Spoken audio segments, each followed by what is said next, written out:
Amako. Thokozani. Much of what we know about Africa and ourselves as Africans doesn't come from us, but from non-Africans, many who have a very low opinion of us. Not only is our being colonized, but our very concept of knowledge is colonized. Therefore, as Africans, the question of historiography should be at the heart of the concept of decolonization. As you know, historiography concerns itself with the philosophy and the theory of history. As Africans, historiography nudges us to ask the questions: who writes our history today? Who asks the critical, epistemological, ontological, and phenomenological questions, and who answers those questions?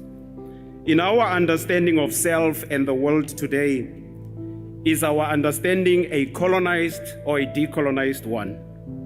Informed by these discomforting questions of being, I wish to briefly speak to the following themes. 1, what do we mean by decolonization? 2, decolonization as spiritual liberation. 3, decolonization as cultural liberation. And 4, how should we as Africans respond? To understand decolonization, we must first understand colonization. As a point of departure, it is important to make the point that when we as Africans talk of colonization or slavery on the continent, we tend to focus almost exclusively on the Europeans and forget the Arabs. More than 1,000 years before the Europeans invaded Africa, Africa's invaders came from Western Asia, now strangely referred to as the Middle East. Middle East of what? During the 7th century, the Arabs invaded North Africa at least 3 times. They brought an alien religion, Islam, language and customs to the native Berber tribes of the Sahara and the Mediterranean hinterland. In just 70 years, they had subdued the whole north of Africa. Central to this was the Arab slave trade. This was the practice of slavery in the Arab world, mainly in Western Asia, North Africa, East Africa, and certain parts of Europe. It is argued by some scholars that the Arab slave trade was more devastating on Africans than the European slave trade. It is estimated that between the period 650 and 1900, between 10 and 18 million Africans were enslaved by the Arabs and taken from Africa across the Red Sea, Indian Ocean, and the Sahara Desert. Due to the nature of the Arab slave trade, it is difficult to give actual numbers. However, recently it was estimated that the Arabs took as many as 200,000 Sudanese children and women into slavery during the Second Sudanese War. Most importantly, even though Arab slavery was legally abolished and criminalized, it persists in such places as Libya, Mauritania, the Sinai Peninsula, and many parts of the Arab world. Following hot on the heels of the Arabs were the Europeans, who from the 14th century onwards transported between 10 and 12 million enslaved Africans across the Atlantic to the Americas. By 1480, the Portuguese ships were already transporting Africans for the use of slaves on the sugar plantations on Cape Verde and the Madeira Islands in the Eastern Atlantic. Spanish conquistadors took African slaves to the Caribbean around 1502, but Portuguese merchants continued to dominate the transatlantic slave trade for another century and a half from the Congo to Angola. The Dutch became the foremost slave traders during the part of the 1600s, and in the following century, the English and French merchants controlled about half of the transatlantic slave trade, taking charge of a percentage of human cargo from the region of West Africa between Senegal and the Niger rivers. The largest number of slaves were taken to the Americas during the 18th century. Historians estimate that 3/5 of the total volume of the transatlantic slave trade took place during this period. The transatlantic slave trade, as you know, is also synonymous with what is called the transatlantic passage or the Middle Passage. This is a phenomenon that is synonymous for its brutality and overcrowded, unsanitary conditions on the slave ships, in which hundreds of Africans were packed into tiers of the decks on the voyage, which was about 8,000 kilometers across the Atlantic. They were typically chained, and usually you had low ceilings which did not permit them to stand upright. The heat was intolerable and the oxygen levels were so low that candles could not burn. It is estimated that between 15 and 25% of the African slaves that were bound for the Americas perished on those ships.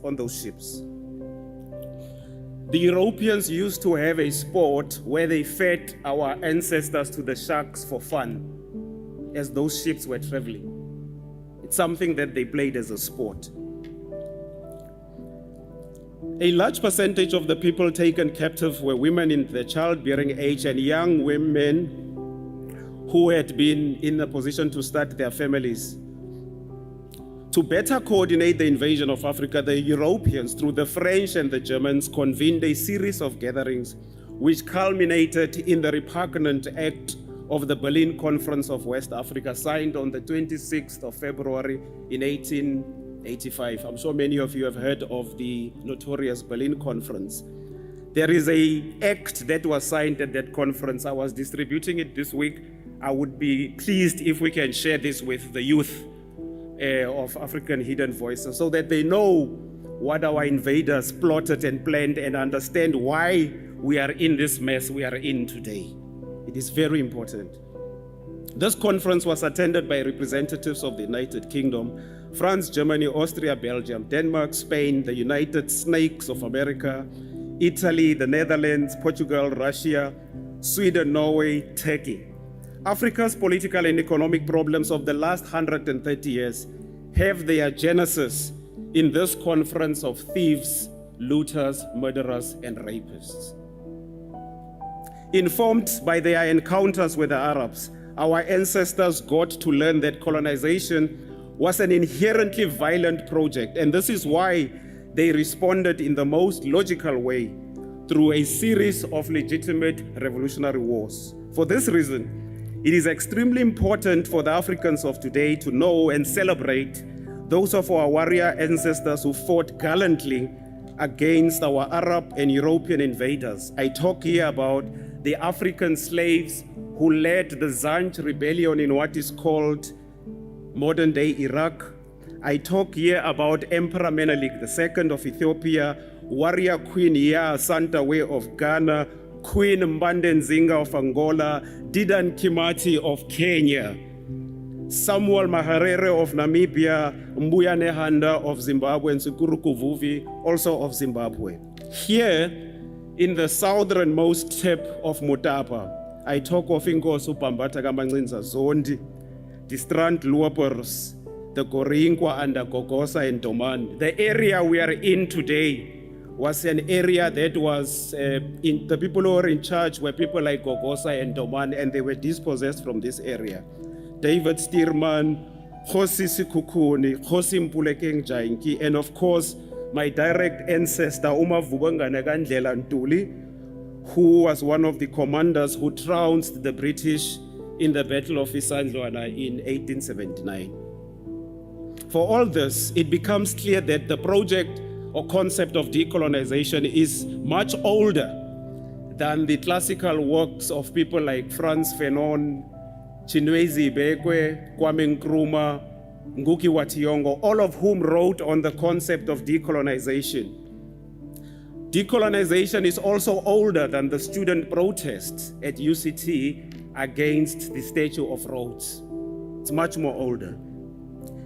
Informed by this context, for us as Africans, the essence of decolonization can therefore not be a calm academic debate, an elitist project to deliver one conference paper after the other, or a recital of revolutionary poetry. In my view, decolonization is essentially a violent confrontation between oppressor and oppressed. It is a bloody fight between the natives and the invaders. It is a choice between living on our knees and standing on our feet. As a consequence of all this, today much of Africa is dominated by Abrahamic religions, in particular Christianity and Islam.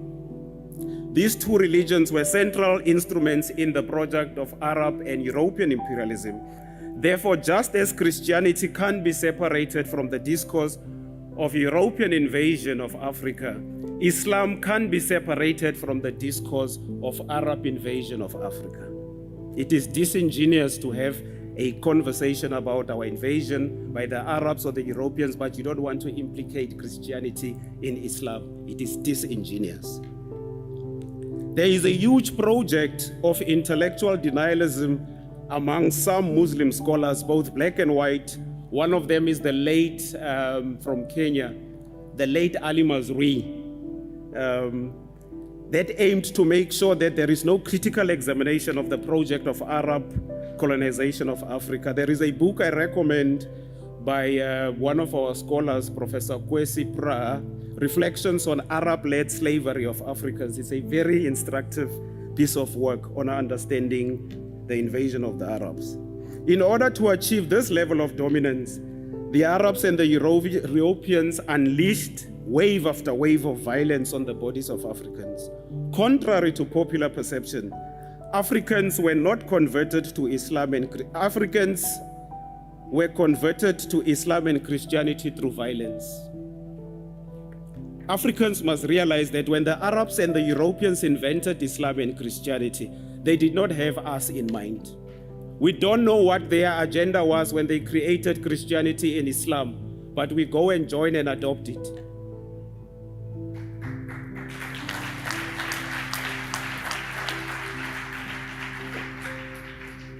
There is no precedent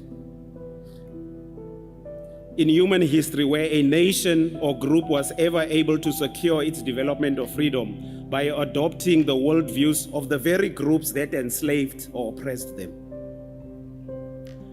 We Africans are the only people who think we can discover and develop ourselves through the worldviews of our race enemies.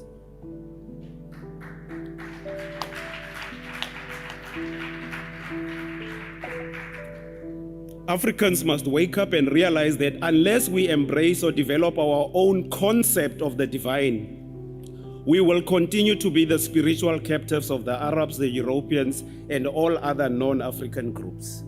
In this sense, authentic African spirituality becomes a concrete understanding and an unshakable commitment to work towards the global resurrection of the African race. In other words, to achieve a state where we are fully in charge of all aspects of our lives as Africans and are no longer slaves and servants of any race on earth, what we ultimately define as African spirituality must empower us with the day-to-day fighting tools, mental and spiritual, to dismantle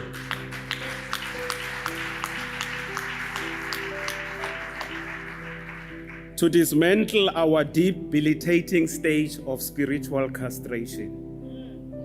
As an African people, we are a spiritually castrated people.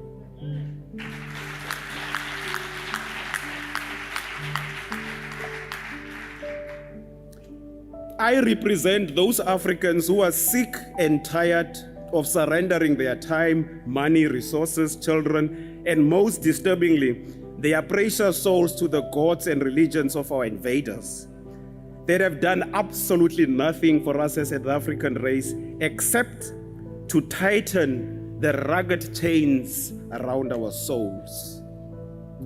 Foreign Abrahamic religions call for Africans to be submissive, to close their eyes, be on their knees, and totally submit to a foreign god.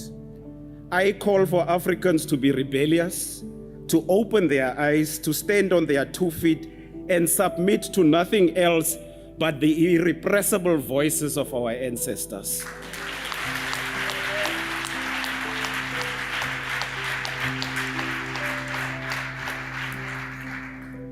We must reclaim our souls, Ma Africa. And this, I believe, must be the agenda of African spirituality, for us to reclaim our souls.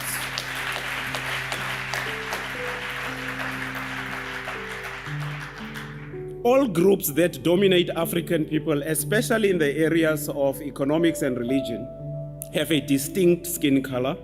They generally reside in one community. Their religion, politics, arts, culture, economics, or science are indivisible. They are not separate entities, they are one thing.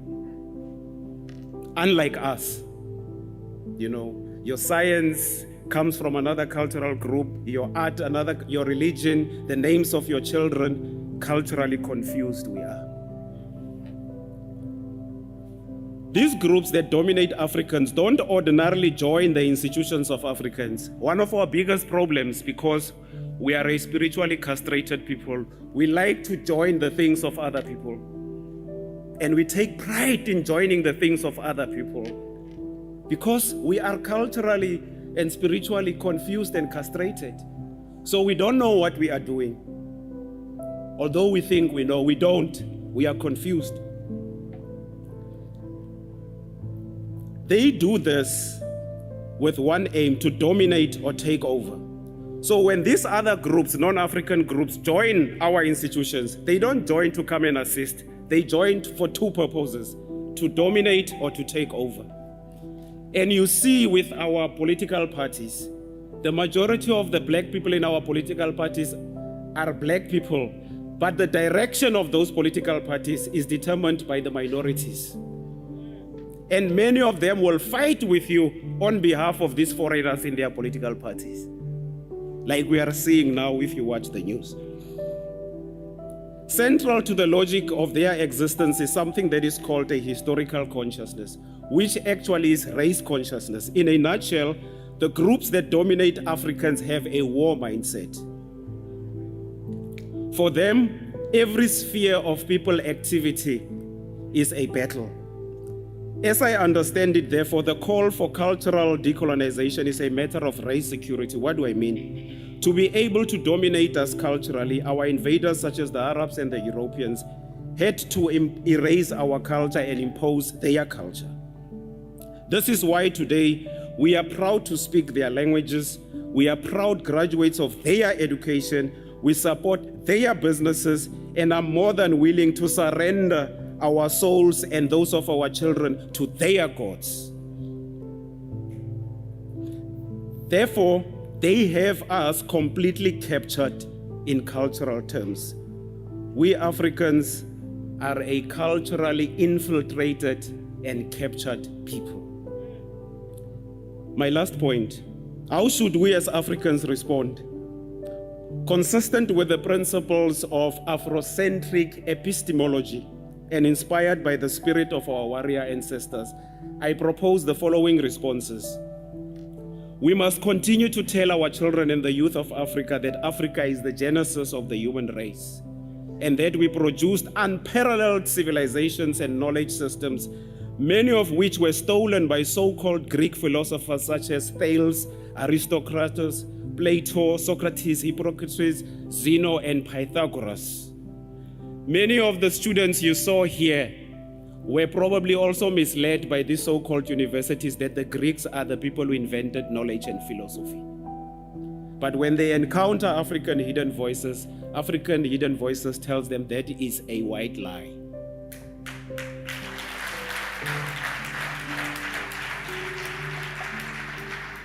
We must tell our children that we had an advanced conception of the divine thousands of years before Christianity or Islam were even an idea, let alone it existed. Before it was even an idea, we had an advanced concept of the divine.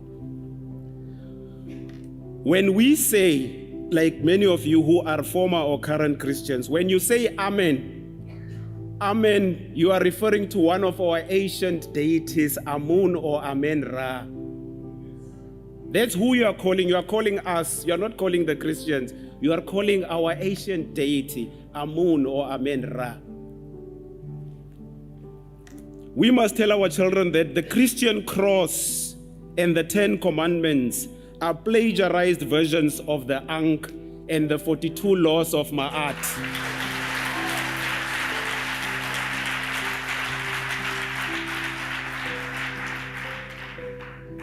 I have the Ankh here. The Christian cross was plagiarized from this, the symbol of life. We must tell our children that we must liberate ourselves from the education and the religions of the Arabs. We must liberate ourselves from the historical timeline of the Europeans and the Arabs, because we measure time and progress according to their cultural clock. Lastly, we must build Afrocentric institutions across the continent that will orientate our children in the areas of spirituality, family, manhood, womanhood, politics, arts, science, and warfare. However, to be able to achieve all this, our point of departure has to be the decolonization of our minds and our souls.